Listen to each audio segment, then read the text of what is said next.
दिखाई दे रहा होगा कि प्रधानमंत्री यहाँ पर सीएजी के जो नया कार्यालय है वहां पर पहुंच चुका है।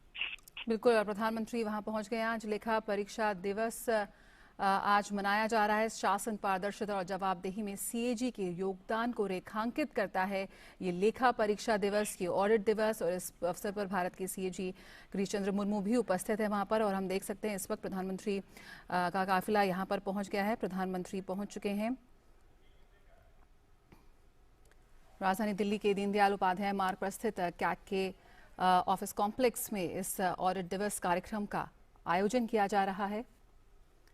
और इस कार्यक्रम में शिरकत करने के लिए, उसे संबोधित करने के लिए, पहले ऑडिट दिवस को संबोधित करने के लिए प्रधानमंत्री नरेंद्र मोदी इस वक्त वहां पहुंच चुके हैं। और अजय मिश्र हमारे साथ इस वक्त जानकारी के साथ जुड़ रहे हैं।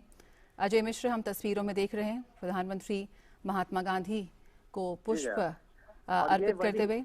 किस तरह से प्रधानमंत्री महात्मा गांधी के विचारों से प्रभावित रहे हैं। उन्होंने कई बार इस बात का जिक्र किया है। प्राणी नामार्ति नाशनम।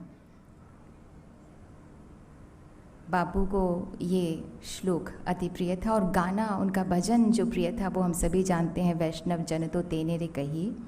माननीय प्रधानमंत्री जी कहते हैं, माय आइडिया ऑफ इंडिया वैष्णव जन तो तेने कहिए। माय आइडिया ऑफ इंडिया अहिंसा परमो धर्म। माय आइडिया ऑफ इंडिया सत्यमेव जयते।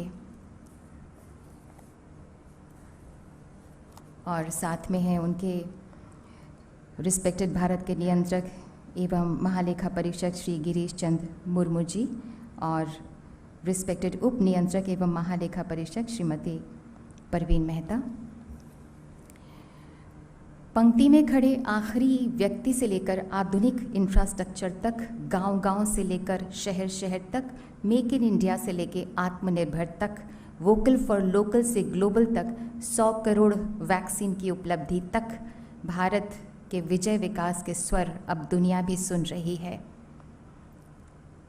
धरती की पूरी परिधि पर संवेद स्वरों में गर्जन है, पाताल व्योम के क्षितिजों में भारत का जय जय वर्धन है।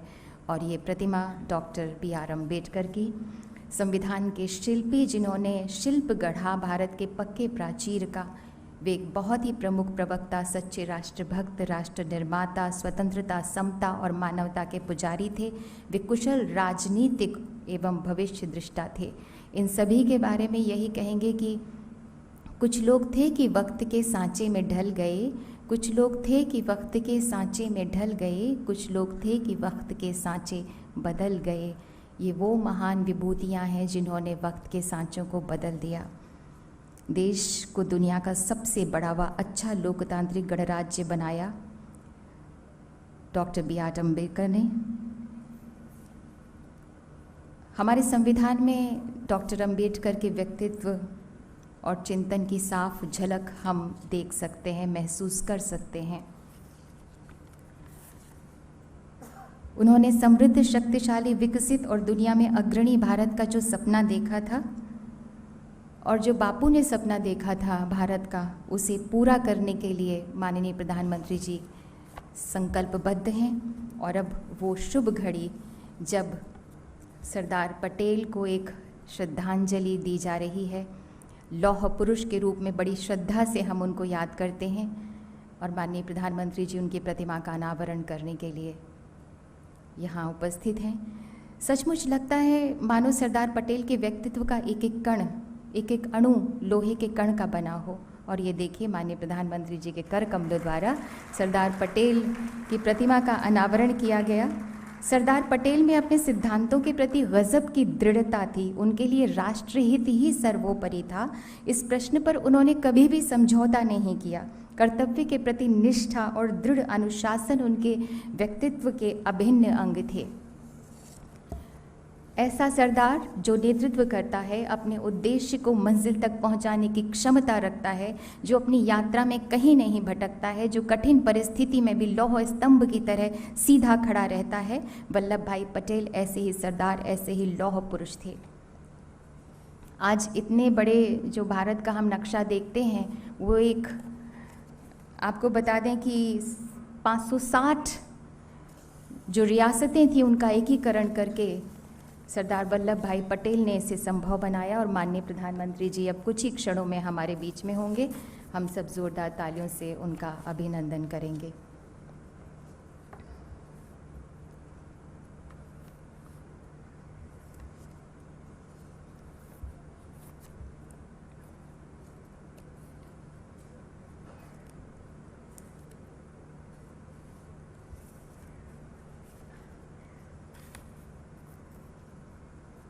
माननीय प्रधानमंत्री जी कहते हैं कि हमें भले ही देश के बलिदानियों स्वतंत्रता सेनानियों के तरह बलिदान का अवसर ना मिला हो, लेकिन हम देश के लिए मरकर नहीं तो जीकर तो दिखा सकते हैं।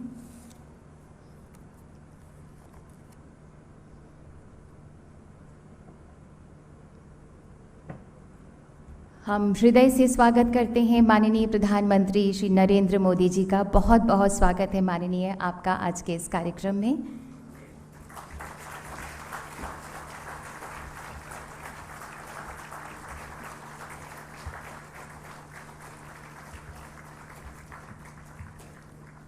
नमस्कार।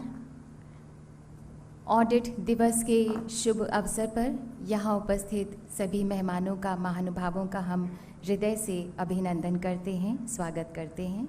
देश में शक्ति, स्वाभिमान तथा आत्मविश्वास का संचार करने वाले माननीय प्रधानमंत्री श्री नरेंद्र मोदी जी का हम हृदय से स्वागत करते हैं, अभिनंदन करते हैं।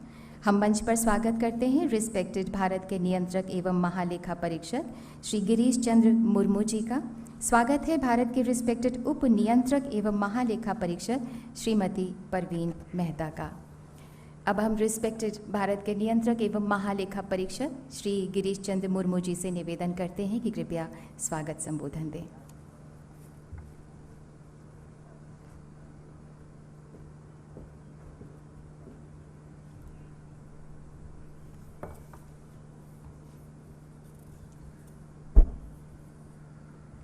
माननीय प्रधानमंत्री जी, सम्मानित अतिथिगण एवं मेरे प्रिय सहकर्मियों, प्रथम ऑडिट दिवस के इस महत्वपूर्ण अवसर पर, विशेषकर तब जब पूरा राष्ट्र आज़ादी का अमृत महोत्सव मना रहे हैं, आदरणीय प्रधानमंत्री जी की उपस्थिति हमारे लिए गौरव का क्षण है। मैं सीएजी के 45,000 सदस्यों की ओर से माननीय प्रधानमंत्री जी का हृदय से स्वागत करता हूं। आज हम उत्तम एवं उत्तरदायी शासन व्यवस्था के प्रति सहयोग हेतु राष्ट्र की सेवा में अपने आप को पुनः समर्पित करते हैं। माननीय प्रधानमंत्री जी, 1860 में स्थापित होने के बाद हमारी संस्था ने निरंतर प्रगति की है। साथ ही भारत के सबसे पुरानी संसदीय समिति लोक लेखा समिति यानी पीएसी भी दिसंबर 2021 में अपनी स्थापना की शताब्दी का समारोह मनाने जा रहे हैं।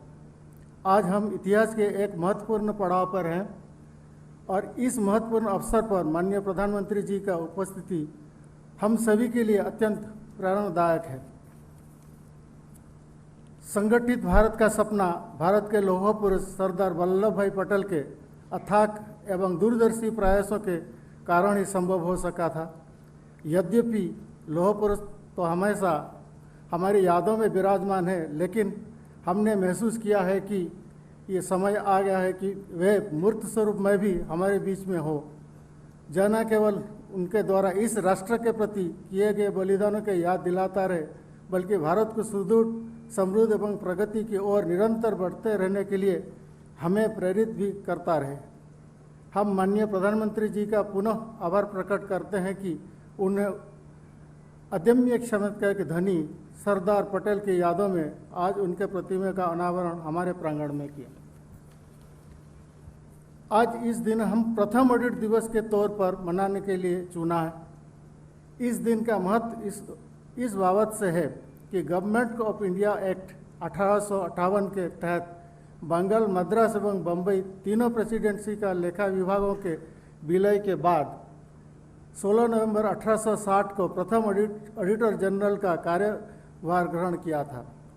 हम इस दिन को हर साल ऑडिट दिवस के रूप में मनाएंगे।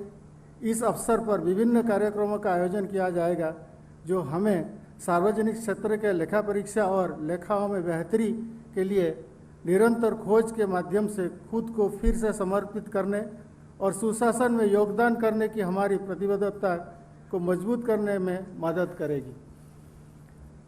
कौटिल्य पहले ऐसे दार्शनिक थे जिन्होंने कोषाध्यक्ष के पद से अलग एक नियंत्रक लेखा परीक्षक की भूमिका की कल्पना की थी। जिस मौर्य काल में अक्ष पातालाध्यक्ष कहा जाता था, उनकी सोच थी कि इसकी जवाबदेही एवं दक्षता बढ़ेगी और हितों के टकराव जैसी स्थिति में कमी आएगी। किसी भी देश का मुख्य ध्येय सुशासन के प्राप्ति होती है और इस आदर्श को पाने के 3 स्वर्णिम आधार हैं: जवाबदेही, उत्तरदायित्व एवं पारदर्शिता। अतः लेखाओं का सटीक रखरखाव और जांच करने हेतु ऑडिट की इन लेखाओं तक पूर्ण पहुंच अति आवश्यक है। मनुष्य की जरूरतों के संदर्भ में साधनों की कमी को ध्यान में रखते हुए यह आवश्यक है कि संसाधनों के बंटवारा का सही रास्ता चुना जाए, जिसकी अंत्योदय और सार्वजन हिताय का लक्ष्य प्राप्त किया जा सके। माननीय प्रधानमंत्री जी, महात्मा गांधी के एक कथन को मैं दोहराना चाहूँगा: सदैव आगे बढ़ो और विकास करो। सीएजी के संस्था भी सदैव विकास किए हैं।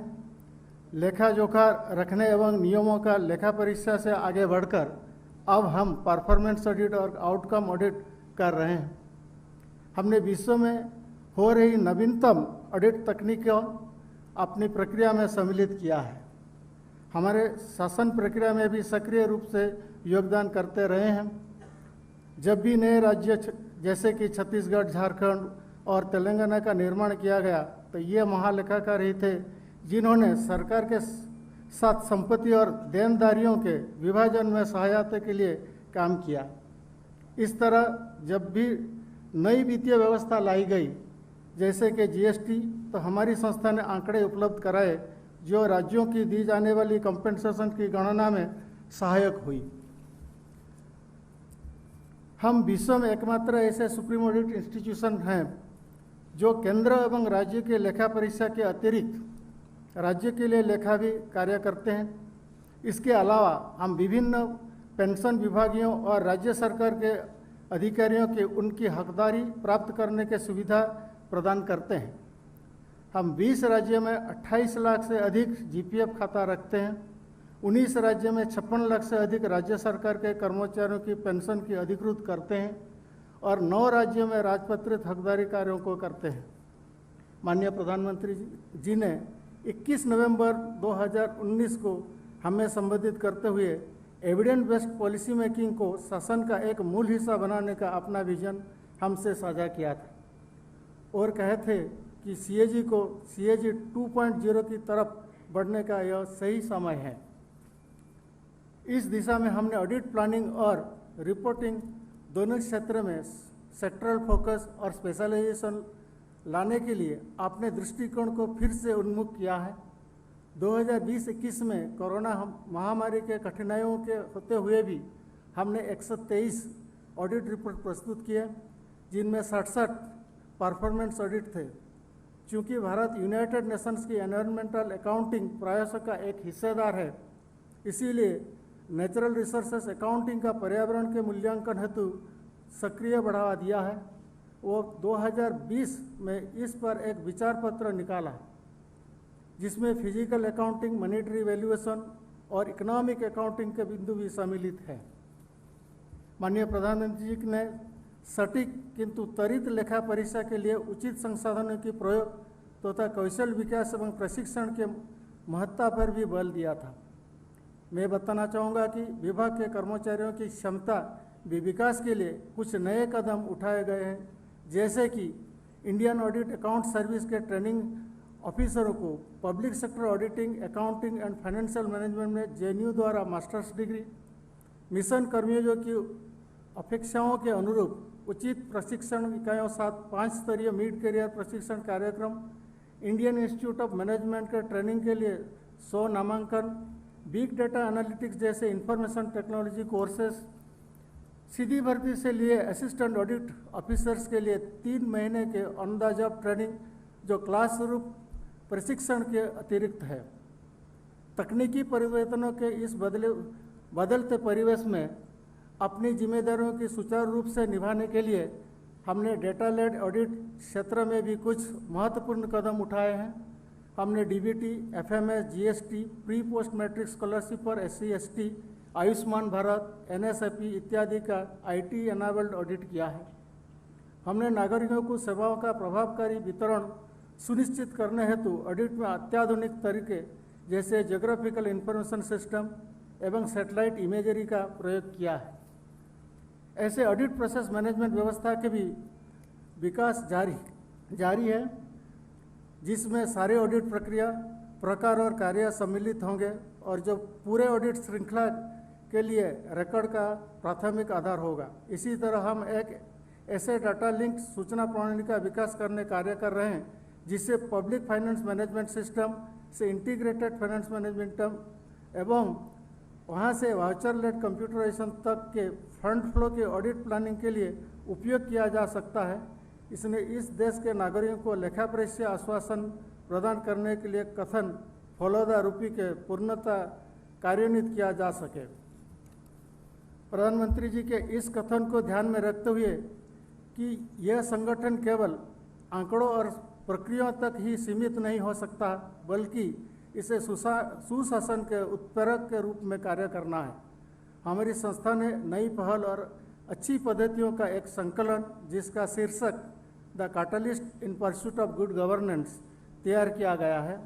इसमें हमारी संस्था के विभिन्न कार्यालयों द्वारा किए गए उत्कृष्ट कार्यों एवं नवाचार के भिन्न प्रयासों का सम्मिलित किया गया है। वैश्विक क्षेत्र में आपके नेतृत्व की भूमिका ने विश्व ऑडिट समुदाय में हमारी प्रतिष्ठा बढ़ाया है और सरकारी समर्थन के से विभिन्न अंतर्राष्ट्रीय संस्थाओं के एक्सटर्नल ऑडिटर के रूप में नियुक्ति हासिल करने में हमने विश्वसनीय प्रगति की है।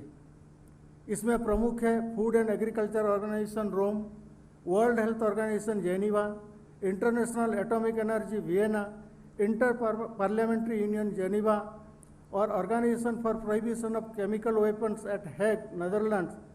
हाल ही में 2024-27 के लिए प्रतिष्ठित Asian organisation of supreme audit institution के अध्यक्ष के रूप में हमारा चयन हुआ है। हमने 15 देशों का साथ MOU किया है, जिसके तहत हम उनके संस्थागत क्षमताओं में सुधार एवं प्रशिक्षण कार्यक्रम कराएंगे। उदाहरण के तौर पर हमने हाल में अक्टूबर 2021 में मालदीव के ऑडिटर जनरल के साथ उनके सार्वजनिक वित्त की ऑडिट प्रक्रिया के मजबूत करने के लिए एक MOU पर हस्ताक्षर किया।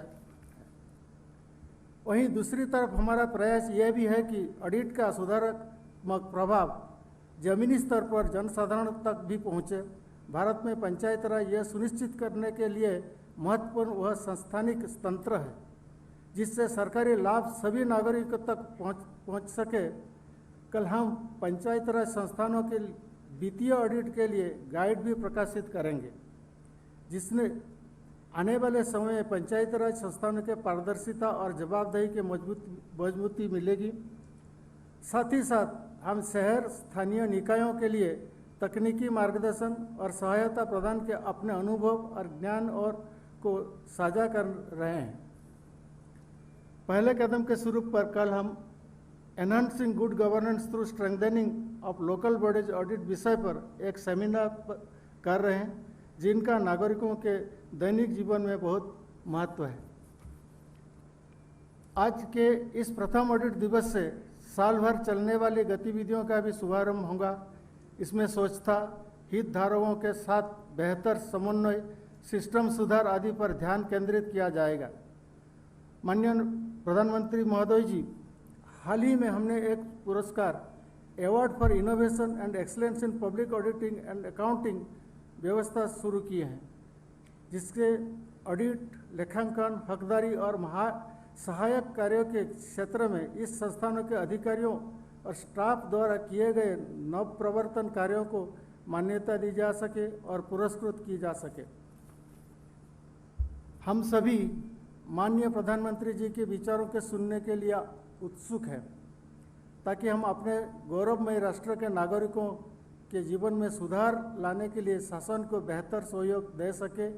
इस कार्यक्रम को हमारे 147 कार्यालयों में वेबकास्ट भी किया जा रहा है, जहां लगभग 45,000 अधिकारी एवं कर्मचारी आपके सुवचनों को सुनने के लिए अधीर है। अतः मैं माननीय प्रधानमंत्री जी से निवेदन करता हूं कि वो हम सभी को अपने विचारों से अनुग्रहित करें। धन्यवाद।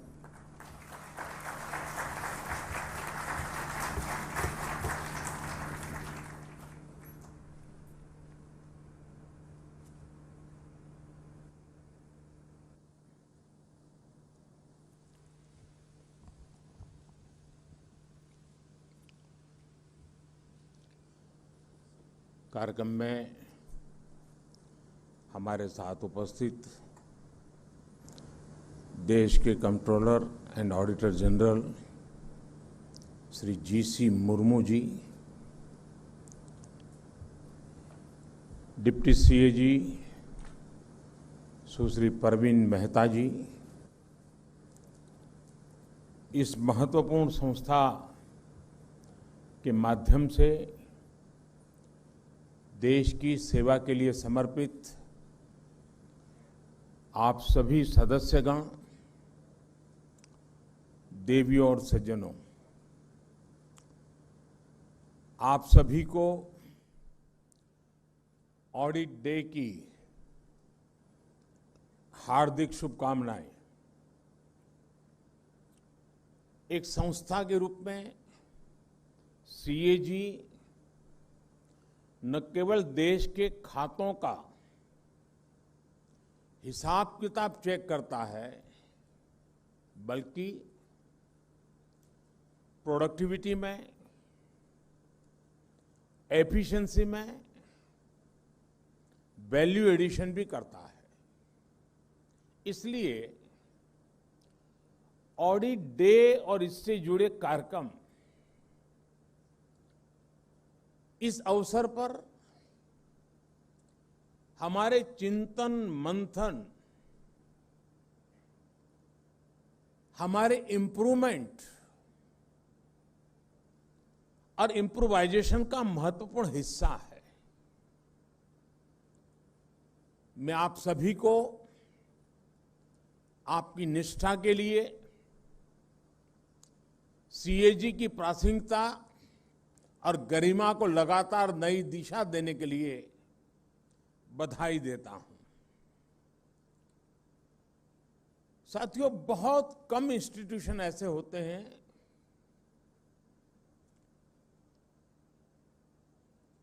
जो समय बीतते बीतते अधिक मजबूत होते हैं, अधिक मैच्योर होते हैं और अधिक उपयोगी होते हैं। ज्यादातर इंस्टीट्यूशन जन्म लेते हैं 3 दशक, 4 दशक, 5 दशक आते आते स्थितियां इतनी बदल जाती हैं कि वो कभी कभी अपना रिलेवेंसी खो देते हैं। लेकिन CAG के संबंध में हम कह सकते हैं कि इतने सालों के बाद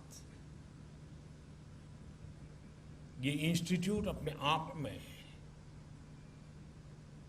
एक बहुत बड़ी विरासत है, बहुत बड़ी अमानत है। और हर पीढ़ी को उसे संभालना, उसे संवारना, उसके सजाना और आने वाली पीढ़ियों के लिए और अधिक उपयुक्त बना करके उसको संक्रमित करना, ट्रांसफर करना, मैं समझता हूं ये बहुत बड़ी जिम्मेवारी भी है। साथियों, पिछली बार जब मैं यहां आया था, आप लोगों से मुलाकात हुई थी, तब हम महात्मा गांधी जी की 150वीं जयंती मना रहे थे। उस कार्यक्रम में बापू की प्रतिमा का अनावरण किया गया था। और आज जब ऑडिट डे का ये महत्वपूर्ण कार्यक्रम हो रहा है, तो देश अपनी आजादी के 75 वर्ष अमृत महोत्सव मना रहा है। आज हमें देश की अखंडता के नायक सरदार पटेल की प्रतिमा के अनावरण का सौभाग्य मिला है। गांधी जी हो, सरदार पटेल हो या फिर बाबा साहब आंबेडकर, राष्ट्र निर्माण में इन सभी का योगदान सीएजी के लिए, हम सभी के लिए, कोटि कोटि देशवासियों के लिए बहुत बड़ी प्रेरणा है। देश के लिए कैसे बड़े लक्ष्य तय किए जाते हैं, कैसे उन्हें हासिल किया जाता है, कैसे व्यवस्था में परिवर्तन लाया जाता है, इन महान व्यक्तित्वों की जीवन गाथा हमें बहुत कुछ सिखाती है। साथियों, एक समय था जब देश में ऑडिट को एक आशंका, एक भय के साथ देखा जाता था। सीएजी बनाम सरकार, ये हमारी व्यवस्था की एक सामान्य सोच बन गई थी। और कभी कभी तो ये भी हो जाता था कि बाबू लोग ऐसे हैं, ऐसा ही देते हैं। बाबुओं को लगता था सीएजी वाले ऐसे ही हैं कि हर चीज में उनको नुस्ख ही नजर आता है। हर एक की अपनी अपनी बात थी। लेकिन आज इस मानसिकता को बदला गया है। आज ऑडिट को वैल्यू एडिशन का अहम हिस्सा माना जा रहा है। सरकार के कामकाज का आकलन करते समय सीएजी के पास आउटसाइडर व्यू पॉइंट का एडवांटेज होता है। आप जो कुछ हमें बताते हैं उससे हम सिस्टमैटिक इंप्रूवमेंट्स करते हैं, उसे हम अपने लिए एक सहयोग के तौर पर देखते हैं। मुझे लंबे अरसे तक सरकारों का नेतृत्व करने का सौभाग्य मिला है। मैं जब गुजरात में मुख्यमंत्री था तब भी अपने अधिकारियों से कहता था और आज भी यही कहता हूं, सीएजी में जो डॉक्यूमेंट और डेटा मांगे जाते हैं वो तो आप जरूर दीजिए, अपने काम से जुड़ी दूसरी फाइल्स भी उन्हें दीजिए। इससे हमारे लिए और बेहतर काम करने का स्कोप तैयार होता है। हमारा सेल्फ असेसमेंट का काम आसान हो जाता है। साथियों, शुचिता और पारदर्शिता हमारे व्यक्तिगत जीवन में हो या सरकार में, ये हमारे लिए सबसे बड़े मोरल बूस्टर होते हैं। उदाहरण के तौर पर पहले देश के बैंकिंग सेक्टर में ट्रांसपेरेंसी की कमी के चलते तरह तरह की प्रैक्टिसेस चलती थी। परिणाम ये हुआ कि बैंकों के एनपीएस बढ़ते गए। एनपीएस को कारपेट के नीचे कवर करने का जो कार्य पहले के समय किया गया वो शायद मुझसे ज्यादा आप लोग जानते हैं। लेकिन हमने पूरी ईमानदारी के साथ पिछली सरकारों का सच, जो भी स्थिति थी, देश के सामने खुल करके रख दी। हम समस्याओं को पहचानेंगे तभी तो समाधान तलाश कर पाएंगे। इसी तरह आपकी तरफ से फिस्कल डेफिसिट को लेकर, सरकारी खर्चों को लेकर लगातार आगाह किया जाता था। हमने आपके कंसर्न्स को सकारात्मक तरीके से लिया, अनयूज्ड और अंडर यूज एलिमेंट्स को मोनिटाइज करने के साहसिक निर्णय लिए। आज इन फैसलों के परिणाम फिर से गति पकड़ रही अर्थव्यवस्था, जिसकी चर्चा पूरी दुनिया में हो रही है, उसका स्वागत सम्मान हो रहा है।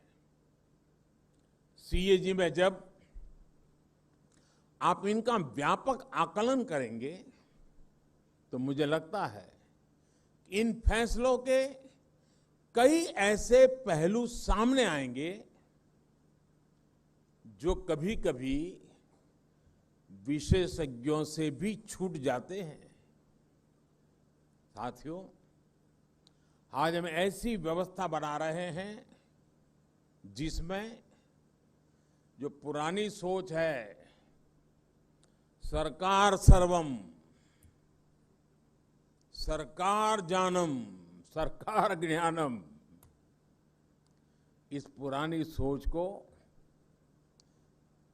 हमने बदलने का तय कर लिया और उसका परिणाम सरकार का दखल भी कम हो रहा है और आपका काम भी आसान हो रहा है।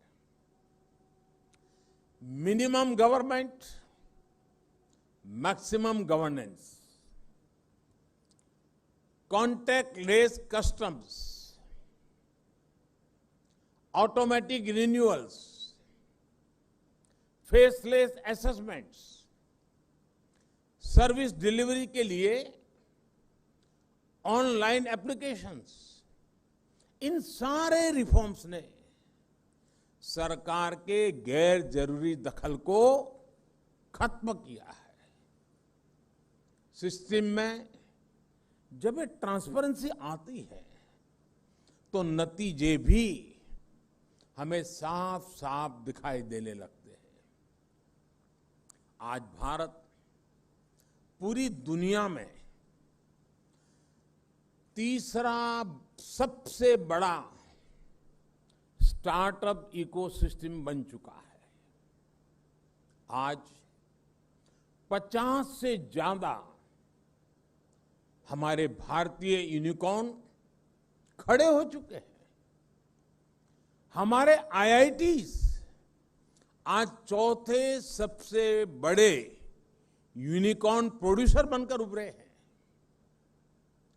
मिनिमम गवर्नमेंट, मैक्सिमम गवर्नेंस के इस अभियान में आप सभी को, देश की हर संस्था को सहभागी बनना है, ओनरशिप लेनी है, ट्रैवलर के रूप में चलना ही चलना है। हमारी हर संवैधानिक संस्था के लिए ये अमृत काल का एक संकल्प 2047 में जब हिंदुस्तान शताब्दी मनाएगा तब देश को बहुत ऊंचाई पर ले जाने की ताकत के रूप में काम आएगा। साथियों, दशकों तक हमारे देश में सीएजी की पहचान सरकारी फाइलों और वही खातों के बीच माथापच्ची करने वाली संस्था के तौर पर रही है। सीएजी से जुड़े लोगों की यही इमेज बन गई थी और इसका जिक्र मैंने 2019 में भी जब आपके बीच में आया था मैंने उल्लेख किया था। मुझे खुशी है कि आप तेजी के साथ परिवर्तन ला रहे हैं, प्रक्रियाओं को आधुनिक बना रहे हैं। आज आप एडवांस एनालिटिक टूल्स इस्तेमाल कर रहे हैं, जियो स्पेशियल डेटा और सैटेलाइट इमेजरी का इस्तेमाल कर रहे हैं। ये इनोवेशन हमारे संसाधनों भी उसमें भी होना चाहिए और हमारी कार्यशैली में भी होना चाहिए। मुझे बताया गया है कि आपने प्रिलिमिनरी फाइंडिंग्स को फील्ड ऑडिट से पहले ही डिपार्टमेंट के साथ शेयर करना शुरू किया है। ये एक हेल्दी प्रैक्टिस है। जब आप इन प्रिलिमिनरी फाइंडिंग्स को अपनी फील्ड स्टडी के साथ कंबाइन करेंगे तब इसके परिणाम और भी अच्छे निकलेंगे। इसी तरह मैंने आपको सुझाव दिया था कि आप ऑफिस से बाहर निकलकर ऑडिटर्स और स्टेक होल्डर से मिले। आपने इस सुझाव को स्वीकार किया है। पिछले साल फरवरी में सीएजी के सीनियर ऑफिसर्स और मिनिस्ट्री के सेक्रेटरी ने एक सेमिनार भी किया था। मैं इन प्रयासों की सराहना करता हूं और उम्मीद करता हूं कि ये सिलसिला सेमिनार तक ही नहीं रुकेगा। ये सीएजी और विभागों के बीच पार्टनरशिप में प्रोग्रेस करने का माध्यम बनेगा। जब मैं सुनता हूं कि एक ग्राम पंचायत की महिला प्रधान को आपने इस प्रक्रिया में शामिल किया है तो हम सब के लिए ये गर्व की बात है कि आज हमारी संस्थाएं इस तरह के ओपन एनवायरनमेंट में जमीन से जुड़कर काम कर रही है। ये इवोल्यूशन, ये अनुभव सीएजी को और उसके साथ साथ हमारी ऑडिटिंग मैकेनिज्म को एक नई ऊंचाई तक लेकर जाएंगे। जितनी स्ट्रांग और जितनी साइंटिफिक हमारी ऑडिटिंग होगी उतनी ही हमारी व्यवस्थाएं ट्रांसपेरेंट और मजबूत होगी। साथियों, कोरोना के मुश्किल समय में भी सीएजी ने कितनी तन्मयता के साथ काम किया, इसकी जानकारी मुझे मिलती रही है और अभी कुछ बातें मुर्मू जी से भी सुनने को मिली। दुनिया के दूसरे बड़े देशों से होती हुई कोरोना की लहर हमारे यहां पहुंची थी। इतनी बड़ी आबादी की चुनौती हमारे सामने थी। सीमित संसाधनों का दबाव हमारे हेल्थ वर्कर्स पर था, लेकिन देश ने इलाज से लेकर बचाव तक हर फ्रंट पर युद्ध स्तर पर काम किया। बड़े बड़े देशों के पास अगर व्यापक संसाधन थे तो हमारे पास अतुलनीय सामाजिक शक्ति थी। मुझे बताया गया है कि सीएजी ने भी अपने दायित्वों से आगे बढ़कर आम जनता को वैक्सीनेशन में भी मदद की। इसी स्पिरिट के साथ देश की हर संस्था, हर देशवासी अपने कर्तव्य के पालन में जुटा हुआ था। हमने ये नहीं देखा कि हमारा काम क्या है, हमने ये देखा कि हम क्या कर सकते हैं। इसलिए सदी की ये सबसे बड़ी महामारी जितनी चुनौतीपूर्ण थी उतनी ही इसके खिलाफ देश की लड़ाई भी असाधारण रही है। आज हम दुनिया का सबसे बड़ा वैक्सीनेशन प्रोग्राम भी चला रहे हैं। कुछ सप्ताह पहले ही देश ने 100 करोड़ वैक्सीन डोज का पड़ाव पार किया है। मैं चाहूंगा कि अपने रूटीन कामकाज के साथ साथ सीएजी महामारी के खिलाफ देश की इस लड़ाई के दौरान जो अच्छी प्रैक्टिसेस डेवलप हुई है उनका अध्ययन करें। देश ने इससे जो कुछ नया सीखा, नया अपनाया, जो सिस्टमैटिक लर्निंग हुई, वो भविष्य में ग्लोबल गुड प्रैक्टिसेस बनने में भी मदद करेगी। दुनिया को भावी महामारियों से लड़ने के लिए तैयार करेगी, मजबूती देगी। साथियों, पुराने समय में इंफॉर्मेशन स्टोरीज के लिए प्रसारित होती थी, कहानियों के जरिए ही इतिहास लिखा जाता था। लेकिन आज 21वीं सदी में डेटा ही इंफॉर्मेशन है और आने वाले समय में हमारी हिस्ट्री भी डेटा के जरिए देखी और समझी जाएगी। In future data will be dictating the history. और बात जब डेटा और उसके असेसमेंट की होती है तो मैं समझता हूं आपसे बढ़कर के कोई मास्टर नहीं है इसका। इसलिए आज आजादी के अमृत महोत्सव में देश जो प्रयास कर रहा है, जिन लक्ष्यों को लेकर आगे बढ़ रहा है, भविष्य में जब देश के इन प्रयासों का, इस कालखंड का आकलन किया जाएगा तो आपका काम, आपके दस्तावेज उसका एक प्रामाणिक आधार बनेंगे।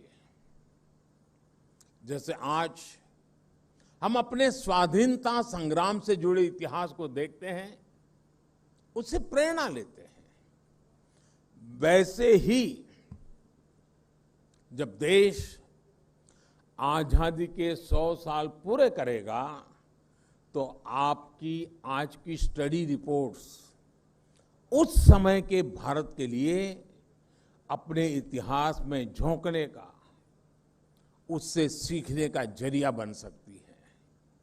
साथियों, आज देश ऐसे कितने ही काम कर रहा है जो अपने आप में अप्रत्याशित भी हैं और अभूतपूर्व भी है। दुनिया के सबसे बड़े वैक्सीनेशन अभियान का जिक्र अभी जब मैं आपसे एक उदाहरण के तौर पर कर रहा था, इसी तरह आप अनेकानेक संकल्पों में लगे हुए देशवासियों के कितने ही प्रयासों को देख सकते हैं। कुछ साल पहले तक हम सरकारी खातों में लाखों करोड़ का हिसाब किताब तो करते थे, लेकिन सच्चाई ये भी थी कि देश के करोड़ों नागरिकों के पास अपना बैंक अकाउंट तक नहीं था।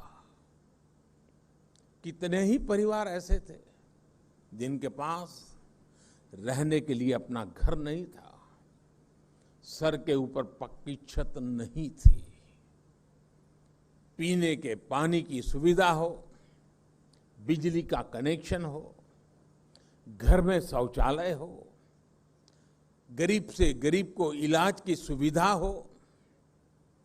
हमारे ही देश में करोड़ों लोगों के लिए ये बुनियादी जरूरतें लग्जरी हुआ करती थी, लेकिन आज ये परिस्थिति बदली है और तेजी से बदल भी रही है।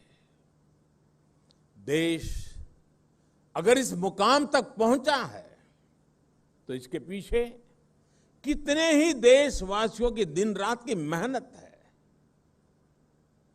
उनका कितना परिश्रम इसके पीछे लगा है।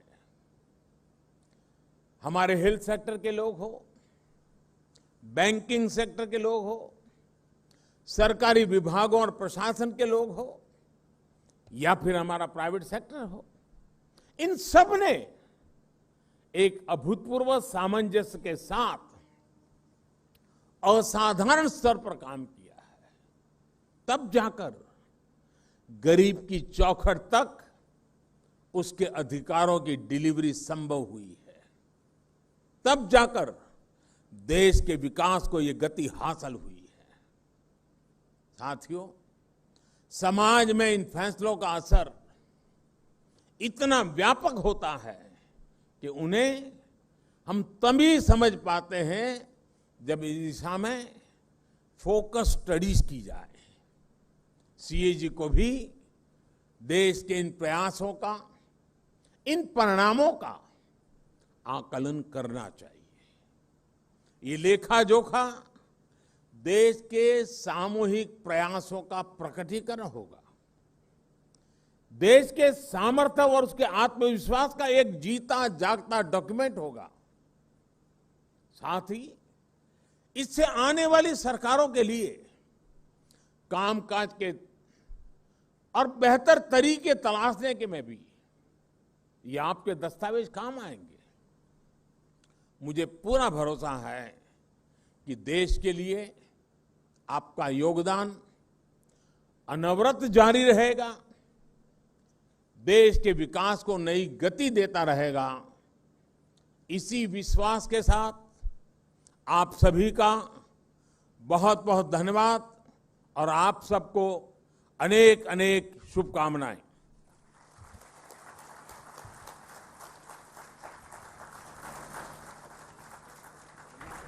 कोटिशः धन्यवाद माननीय प्रधानमंत्री जी। महात्मा गांधी, डॉक्टर अंबेडकर तथा सरदार पटेल जैसे दिव्य पुरुषों के गुणों का प्रतिबिंब हर भारतीय आप में साफ देख पाता है। आपकी नई सोच हमेशा नई दिशा देती है। आपकी फ्यूचरिस्टिक अप्रोच 21वीं सदी के नए भारत का उद्घोष करता है।